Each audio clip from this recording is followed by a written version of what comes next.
Et toi, devant ton écran. Ceci est pour t'inciter à t'abonner à la chaîne, à liker la vidéo en cliquant sur ce joli pouce bleu, puis à partager un max avec tout le monde. Salut tout le monde, j'espère que vous allez bien et que vous avez passé un bon week-end, une bonne semaine, bref, de bons jours. Je suis vraiment fatiguée, mais de ouf, je croyais jamais pouvoir réussir à enregistrer cette vidéo. Je vous le fais en résumé, j'ai pas eu le temps de l'écrire, puis enfin j'ai réussi à le faire, puis j'ai dû la réécrire parce qu'elle s'est effacée une fois, puis parce que j'ai trouvé d'autres informations. Bref, c'était un petit peu long, mais je suis du coup vraiment contente de pouvoir vous la présenter aujourd'hui. Et cette vidéo probablement va être plus une vraie web radio, donc quasiment pas d'image. Du coup, ce que je voudrais que vous fassiez, c'est que vous allez me puncher ce beau pouce bleu. Abonnez-vous si vous n'êtes pas encore abonné à la chaîne. Puis installez-vous quelque part de confortable, mettez vos écouteurs et juste suivez ma voix. Malheureusement, à la fin de cette vidéo, il n'y aura pas de thread d'horreur, mais par contre, dans les choix des prochaines vidéos, je vais vous mettre comme choix une vidéo entière de thread d'horreur. Du coup, si ça vous tente les thread d'horreur, vous n'allez qu'à voter vers thread d'horreur au sondage. Autre chose que je voulais vous dire, c'est que probablement que dans le prochain épisode, il n'y aura pas de vote, mais je vous demanderai de me proposer une histoire. Et je choisirai celle qui me plaira le plus, enfin, qui me plaira le plus, qui me parlera le plus. Donc vous allez un petit peu m'aider, un petit peu plus à la préparation des vidéos du coup. Sur ce, j'ai plus rien à dire, sauf générique.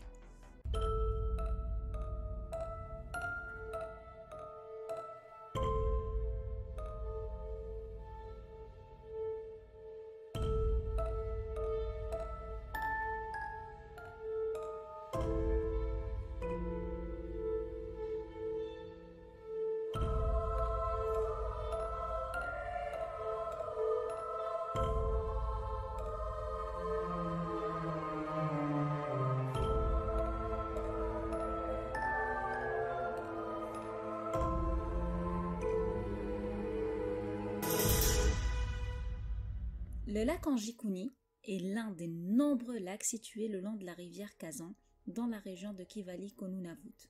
Donc on est au Canada. Le lac Anjikouni n'est pas un lac conventionnel. Je vous explique. Le Nunavut est le plus grand des territoires du Canada. Il est aussi l'un des endroits les moins peuplés du monde. Imaginez plus de 50 km² de roches stériles et de glace par habitant ou par personne. Soit la moitié de la densité du Groenland, rien que ça. Il n'y a qu'une seule grande ville dans l'ensemble de ce territoire immense, c'est la capitale Iqaluit, qui compte moins de 7000 habitants. Comme quoi, tout est relatif, quoi. Et cette ville dont je vous parle se trouve à 1500 km à l'est du lac Anjikouni. Le Nunavut renferme la majeure partie de l'archipel arctique canadien, et sa partie continentale est presque dépourvue de toute végétation car les glaciers n'ont laissé que des roches stériles et une toundra entrecoupée de flasques et de ruisseaux très profonds. Ces ruisseaux-là sont abusivement appelés lacs et rivières. Donc quelques dizaines de ces flasques vaguement liées entre elles forment le lac Anjikouni. C'est pour ça que c'est comme juste exagéré de dire lac. Pendant la majeure partie de l'année, on ne voit qu'une plaine sans fin de glace et de neige sur 500 km à la ronde. Et on appelle cette partie du Canada la toundra. Maintenant que le décor est posé, on part dans un froid mois de novembre de 1930. Un vent fort souffle sur la toundra et le paysage désert plat était complètement recouvert de glace et de neige. Un trappeur solitaire du nom de Joe Labelle se rendait dans un village inuit qu'il connaissait bien. Joe Labelle était un trappeur de fourrure canadien, un amateur de plein air et connaissait bien la région. Il savait que les Inuits avaient formé une communauté dans la région et leur rendait visite à l'occasion. Labelle connaissait aussi les légendes inuites qui parlaient d'esprits des bois prétendument malveillants et savait surtout que cette région baignait dans les légendes du Wendigo. Les tribus inuites du lac Anjikouni étaient généralement amicales et accueillaient toujours les voyageurs et les passagers et leur offraient un lit pour la nuit et de la nourriture. La belle avait généralement très peu de raisons de se sentir en proie à la peur ou à l'anxiété. Mais cette nuit-là allait être différente. La belle, des raquettes aux pieds, s'approchait péniblement du village car il était ralenti par la neige. La pleine lune projetait une illumination inquiétante à travers le village où tout était anormalement immobile. Les chiens huskies, qui étaient généralement bruyants avec l'arrivée des visiteurs, ne faisaient étrangement aucun bruit.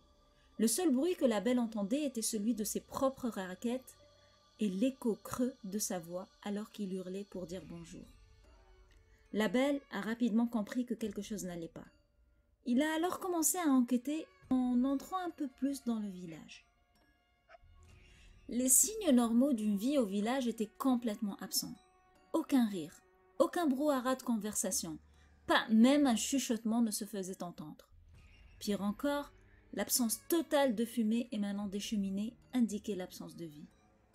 La belle a cependant remarqué qu'un feu avait été allumé au loin et a accouru vers lui. Le feu en soi semblait avoir brûlé pendant un temps considérable. En y regardant de plus près, la belle a découvert que quelqu'un avait commencé à préparer un repas, mais qu'il ne l'avait jamais terminé. La marmite et son contenu étaient complètement carbonisés. La belle a continué à avancer dans le village, espérant toujours tomber sur quelqu'un qui pourrait lui expliquer ce qui s'est passé. Complètement choqué, il a commencé à examiner l'intérieur des maisons pour essayer de trouver un indice de ce qui aurait pu pousser les villageois à partir. Malheureusement, rien ne semblait expliquer ou indiquer une désertation programmée ou volontaire du village. De nombreuses maisons étaient bien approvisionnées en vivres et en vêtements et en armes. La belle a trouvé un autre repas carbonisé et inachevé à un autre endroit du village. Et à un autre, il a trouvé un vêtement en peau de phoque en cours de raccommodation, mais qui a été laissé inachevé. Clairement, ce qui s'est passé a dû être un événement soudain qui s'est généralisé et a affecté les 30 hommes, femmes et enfants du village. Donc, durant sa recherche, la belle n'a trouvé aucun signe de lutte, mais a trouvé de nombreux items qu'un groupe sur le départ aurait certainement embarqués, comme la nourriture, les armes et les vêtements qui avaient tous été abandonnés. Assez étrange, non? Malgré toutes ses recherches, la belle avait épuisé toutes ses tentatives pour trouver quelqu'un dans le village. Il a finalement tenté de faire le tour du terrain qui entourait le village à la recherche de traces de pas dans la neige, histoire d'au moins savoir s'ils ont quitté le village et par où ils étaient partis. Mais il n'a trouvé aucune trace dans la neige, aucune mis à part les siennes. Mais pour lui, la découverte qu'il avait le plus glacée était celle des chiens. Il a retrouvé tous les chiens de traîneau morts de faim. Et ça, c'était la goutte de plus. Car, complètement flippé à ce moment-là, il a décidé de rejoindre le bureau de télégraphe le plus proche qui est situé à plusieurs kilomètres plus loin. Ceci signifiait que la belle devait ignorer ses nécessités de base pour la nuit, c'est-à-dire pas de nourriture et pas d'abri, mais se sentant pour la première fois en danger et apeuré, il avait préféré passer sa nuit à marcher affamé dans le froid que de rester une minute de plus dans ce village fantôme. Et là, honnêtement, si je me mettais à sa place, je pense que j'aurais probablement la même sensation de peur, genre de me retrouver dans un village fantôme, c'est assez flippant. Donc, complètement gelée, la belle a finalement réussi par rejoindre un bureau de télégraphe et a pu signaler cette mystérieuse disparition à la GRC. La GRC, pour ceux qui connaissent pas, c'est la Gendarmerie royale du Canada. Donc, il voulait que la GRC lance une enquête officielle. La GRC a rencontré la belle et l'a raccompagnée jusqu'au village. Sur la route, ils sont tombés sur une cabane isolée qui appartenait à un autre trappeur nommé Armand Laurent et à ses deux fils. Interrogés, Armand et ses fils ont dit avoir vu un grand objet cylindrique qui s'est transformé en forme de balle avant de se diriger vers le lac Anjikouni. des rapports non confirmés ont également affirmé que lorsque la GRC est arrivée au village, elle a découvert que toutes les tombes du cimetière avaient été ouvertes et vidées. Les pierres tombales avaient été soigneusement empilées en tas de chaque côté des tombes, ce qui excluait définitivement la culpabilité des animaux. Oui, parce que logiquement, un animal qui va comme fouiller une tombe, il ne va pas mettre la pierre tombale comme vraiment neatly, là, doucement, puis d'une manière minutieuse à côté de chaque tombe. Bref, la GRC a mené une enquête intense et approfondie, mais n'a pas pu trouver une seule raison crédible quant à ce qui s'est passé réellement, ni où pouvaient se trouver les villageois. Le peu qu'ils ont découvert n'a fait qu'approfondir le mystère, car les gendarmes ont fini par conclure que les Inuits avaient disparu depuis environ 8 semaines avant l'arrivée de la belle. Cependant, si cette datation était bonne, comment se fait-il que la belle a trouvé plusieurs chaudrons de nourriture encore brûlantes? Si les villageois étaient vraiment partis depuis si longtemps, qui aurait pu allumer le feu et mettre cette nourriture à cuire? Comment les chiens avaient-ils pu mourir de faim si rapidement? Et puis surtout, pourquoi les Inuits auraient-ils abandonné leurs chiens, qui, soit dit en passant, était un outil vital pour la tribu dans son ensemble? Donc, de facto, il semble inconcevable qu'ils auraient pu causer intentionnellement du mal à leurs chiens, encore moins les abandonner. Cette histoire invraisemblable a été rapportée pour la première fois par Emmett et Keller à l'automne 1930 pour le journal The Bee de Danville, qui fait partie du Halifax Herald. Retenez bien cette info car on y reviendra plus tard.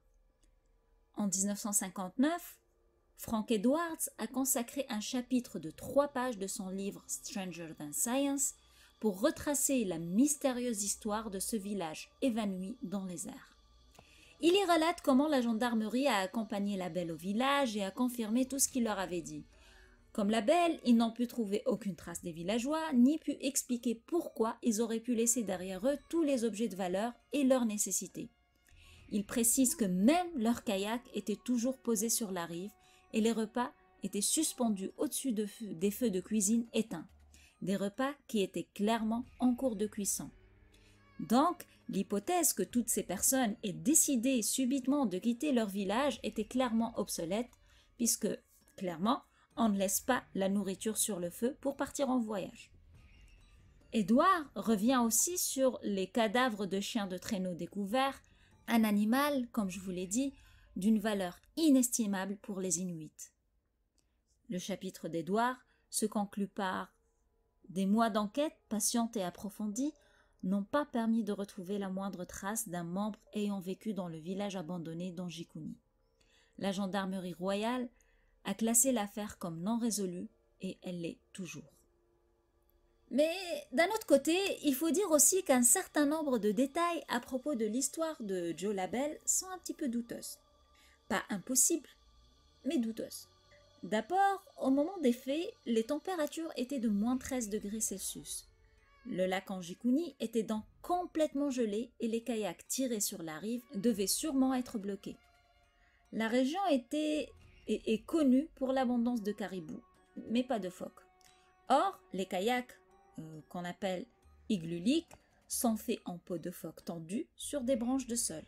Mais dans ce petit lac d'Anjikouni, enclavé si loin à l'intérieur des terres, ni sol ni peau de phoque n'étaient disponibles.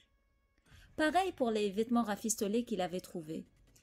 Donc ce serait complètement aberrant d'avoir des embarcations et des vêtements faits dans une peau d'un animal non disponible. Mais bon, je le dis encore une fois, c'est aberrant, mais c'est pas impossible, c'est juste très improbable pour moi. Je ne sais pas ce que vous en pensez, mais dans ma petite tête, ça fait comme logiquement on utilise l'animal qu'on a en abondance, pas un animal qu'on ne trouve pas à des kilomètres à la ronde, si vous voyez ce que je veux dire. Puis dites-moi ce que vous en pensez. On continue. Il y a aussi qu'Edward a soulevé le fait que la belle avait décrit un petit village inuit sympathique d'une 30aine d'habitants qu'il connaissait depuis de nombreuses années. Sauf que selon le communiqué de la Gendarmerie royale du Canada, un village avec une population aussi nombreuse n'aurait pas existé dans une région aussi éloignée des territoires du Nord-Ouest. Donc, là, on est soit face à une série de circonstances tout à fait improbables, soit la belle avait tort, soit c'est Edward qui avait tort. Au jour d'aujourd'hui, il n'existe aucune preuve physique d'un village au lac Anjikouni et personne n'a jamais déclaré y être allé, y avoir ramené ou même juste trouvé des vestiges d'un village. Donc, pour connaître l'histoire de cette disparition, nous allons un petit peu suivre différents récits, mais vraiment à la manière d'un film Pulp Fiction. C'est-à-dire qu'on va le faire à la Quentin Tarantino. Les récits ne vont pas se suivre logiquement dans le temps, mais leur somme donne une histoire qui se tient. J'espère que je me fais quand même bien comprendre, sinon faites juste me suivre, vous allez sûrement comprendre. La première publication enregistrée sur le lac Anjikouni date de 1976 et elle cite le fameux article de Emmett et Keller daté du 29 novembre 1930 et ayant apparu dans le journal Halifax Herald, donc dans le The Bee. Keller, qui écrivait en tant que correspondant spécial pour le journal, a raconté l'histoire de la belle en donnant au village une population de 25 habitants et en offrant une proportion modeste des artefacts trouvés par la belle, incluant par exemple un seul vieux fusil rouillé et quelques cadavres de chiens. L'article était accompagné d'une photo générique d'un village inuit, donc c'est pas la photo du village qui a accompagné l'article. Ensuite, le 17 janvier 1931, Cortlandt Starnes, commissaire de la Gendarmerie royale du Canada de l'époque, a publié un rapport d'enquête sur l'événement, fait par un certain sergent G. Nelson. Pour résumer son rapport, Nelson aurait parlé avec des commerçants locaux et aurait attesté que Joe Labelle était une personne réelle, mais qu'il ne travaillait que dans le nord du Manitoba, pas dans le Nunavut. Il aurait également découvert que la photo publiée par Keller dans son article provenait des archives de la GRC. Et comme personne dans la région n'avait entendu parler de ce village ou de sa disparition, Nelson avait conclu que toute l'histoire n'était qu'un canular inventé par Keller, histoire de faire des lecteurs. Pendant les 28 années suivantes, la presse a complètement oublié l'événement. Aucune publication imprimée d'aucune sorte mentionnant le lac Anjikouni ou l'un des noms impliqués n'a été publiée. Et ce, jusqu'en 1959, lorsque le livre de Frank Edward est sorti. Bref, Edward, dans son livre, a légèrement augmenté le nombre d'Inuits de 25 à 30. Il n'a cependant fourni aucune source pour son récit et n'a pas mentionné les précédentes publications de 1930 et de 1931. Au cours des 17 années suivantes, le village est presque encore une fois retombé dans l'oubli. Juste quelques écrits qui référaient au récit d'Edward ont été publiés dans des livres sur les médiums et le paranormal, mais aucun nouveau détail n'a été découvert ou ajouté. Il a fallu attendre jusqu'en 1976 pour avoir un nouveau twist, car en novembre de cette année-là, Dwight Wallen a écrit un article de couverture pour le magazine Fate intitulé Vanished Village Revisited, c'est-à-dire un village disparu revisité. Wallen a été le premier à citer les publications originales de 1930 et de 1931. Anyway, il ne semble pas y avoir de traces écrites antérieures à ces deux publications-là. Wallen a également mentionné qu'il avait personnellement appelé la GRC pour avoir plus d'infos, mais qu'on lui a dit qu'aucune trace de cet incident ne se trouvait dans leurs archives, et ce malgré les nombreux détails du rapport rédigé par le sergent Nelson. Un rapport qui aurait été fourni par le commissaire de la GRC lui-même. À la lumière de ces informations, Wallen a conclu que toute l'histoire a été en grande partie inventée par Emmett et Keller et qu'il l'aurait inventée en se basant sur une histoire qu'il aurait entendue de Joe Labelle qui aurait pu, ou non, être tombée sur des ruines réelles d'un village ou d'un camp. Suite à cette publication, les choses vont devenir un petit peu bizarres. Donc ouvrez bien vos oreilles. Dans l'édition d'avril de 1977 de Fate, une lectrice du nom de Betty Hill a écrit au magazine pour contester la conclusion de Wallen. Betty Hill a été connue à l'époque et peut-être encore aujourd'hui, car elle racontait qu'elle avait été enlevée par des extraterrestres. Betty a affirmé que lors d'un trajet en ferry avec son mari Barney dans la baie de Fundy, ils ont rencontré un capitaine du nom de Larsen qui, en tant que gendarme, avait passé 9 ans à enquêter sur le mystère du village disparu au lac Anjikouni. Selon Betty, les villageois avaient tous été enlevés par des ovnis. Et c'est là qu'un engouement des ufologues s'est alors déclenché et le village a commencé à être tout le temps relié à des enlèvements extraterrestres. D'ailleurs, en 1983, la population du village est montée à 1200 habitants et Joe Labelle a été multiplié par 3. Donc au lieu d'un Joe Labelle, on avait 3 trappeurs, et ça dans le livre The World's Great UFO Mysteries, écrit par Nigel Blundell et Roger Bohr. En 1988, le livre Mysterious Canada de John Colombo ainsi que le magazine People a repris toutes ces informations exagérées pour faire sensation, et en 2001, un article de Rense.com a encore augmenté la population du village à 2000 et a enterré les cadavres de chiens morts affamés sous 4 mètres de neige. Donc comme quoi, au fil des ans, on a vraiment comme une exagération des événements. Vous l'aurez compris, retrouver les sources originales est plus facile à dire qu'à faire. Wallen, du magazine Fate, a donné des détails précis sur la publication de l'article de journal de 1930 et du rapport de la GRC de 1931. Or, selon les chercheurs Patrick Derksen, qui a travaillé avec le personnel de la Millennium Library à Winnipeg en 2013, ni l'un ni l'autre des documents, c'est-à-dire ni la publication de 1931 ni la publication de 1930, ne semble exister. Le personnel de la bibliothèque a également cherché dans tous les autres journaux manitobains de l'époque et n'ont trouvé aucune référence à l'histoire, ni aucune trace d'un Emmett E. Keller. Keller, c'est celui qui a publié le tout premier article de 1930, juste un petit rappel.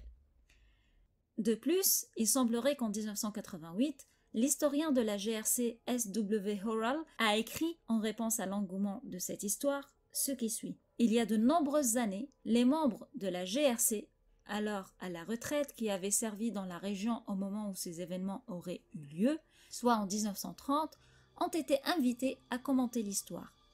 Ils ne pouvaient pas le confirmer, ils ne se souvenaient de rien de semblable et étaient stupéfaits qu'une histoire aussi ridicule puisse être crue.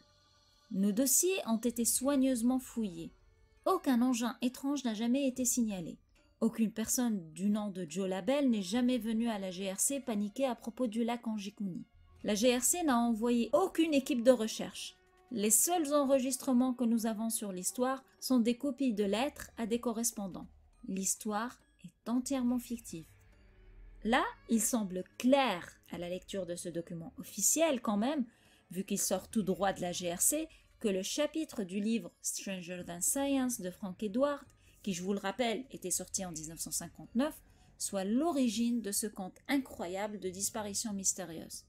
Il semble aussi clair que Dwight Wallen, qui avait repris l'histoire en 1976, soit près de 45 ans plus tard, aurait profité du fait que personne d'impliqué n'était vraisemblablement encore en vie pour contester son récit et a inventé à la fois l'article de journal de 1930 et le rapport de la GRC de 1931. Articles qui ont suscité l'imaginaire collectif pendant des décennies. Donc, jusque-là, en absence de traces des articles originaux, on aurait pu dire que cette histoire avait été inventée par Frank Edward pour son livre de 1959, donc le livre Stranger Than Science. Mais les preuves de l'inexistence de cette histoire restent circonstancielles. Je vous explique. Ce que je veux dire, c'est qu'il y a autant de preuves qui attestent que de preuves qui nient la véracité de ce mystère. Tout dépend du point de vue duquel l'observateur se pose. Car finalement, apparemment, on aurait réussi à retrouver une copie de l'article original de Keller publié dans le Halifax Herald et à remonter jusqu'au journal The Bee de Danville, en Virginie, qui serait, comme je l'ai expliqué au tout début, la première version de l'histoire. Keller, le journaliste qui a publié l'histoire, a été discrédité, notamment parce qu'il avait utilisé une image générique dans son article. Mais il ne faut pas oublier qu'il avait de nombreuses années d'expérience en tant que journaliste et que justement, peut-être que son intérêt pour le sensationnel l'a mené jusqu'au récit de la Belle. Rien n'est impossible. Pour Joe la Belle maintenant, c'est un personnage, donc plutôt c'est une personne qui a bien existé, mais aucune preuve n'atteste de sa présence dans le vrai village au Nunavut. Aussi, la Belle disait être un trappeur expérimenté, mais n'avait pas de permis de trappeur inscrit avant 1930. Ceci cependant ne peut pas vouloir dire qu'il ne connaissait pas la région ni le village.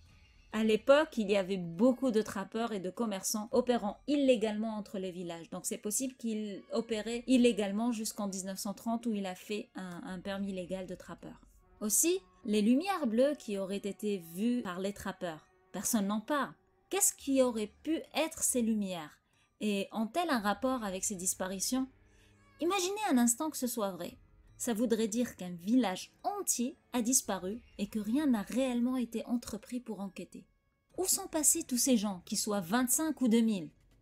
Serait-il possible qu'ils se soient fait enlever par des extraterrestres comme plein de monde le pense?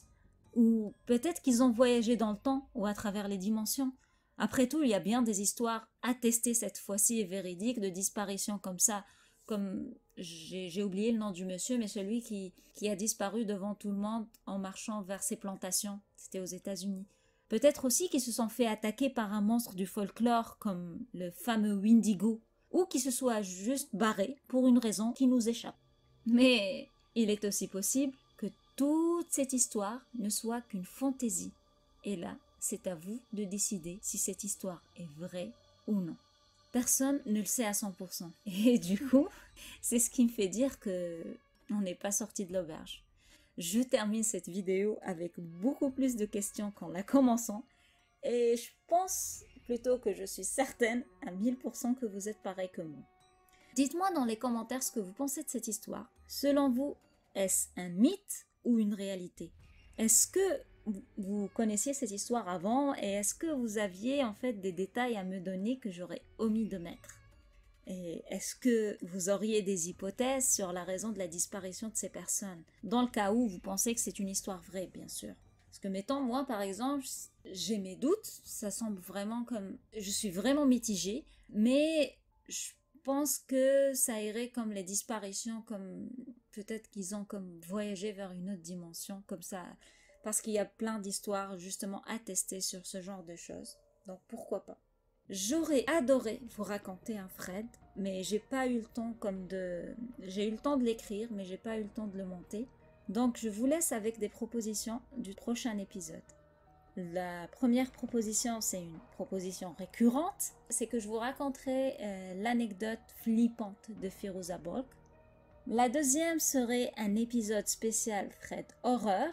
Mais là, quand vous voterez, vous me direz quel type de thread vous préférez. Horreur creepy, horreur paranormale ou un joli mix des deux. Et ma troisième proposition, c'est nouveau, c'est les Anunnaki ou le peuple extraterrestre de Mésopotamie. Ça promet, hein? Ce que je peux vous dire, c'est choisissez avec sagesse ou pas. Parce que de toute façon, je vous promets que si je vois que les votes sont serrés, je remettrai les sujets dans le sondage d'après, comme je le fais déjà pour l'anecdote de Firouzah Balk, parce que ça fait déjà 2 sondages que c'est vraiment serré. Si vous avez des faits ou des histoires que vous voulez que je développe, n'hésitez pas à me les proposer sur Instagram ou dans les commentaires ou sur Discord. Si vous avez des traits d'horreur à me raconter, c'est pareil. Et sur ce, moi je vous dis... bonne semaine, bonne journée, bonne nuit, anyway, soyez heureux et à très bientôt dans le prochain épisode. Ciao!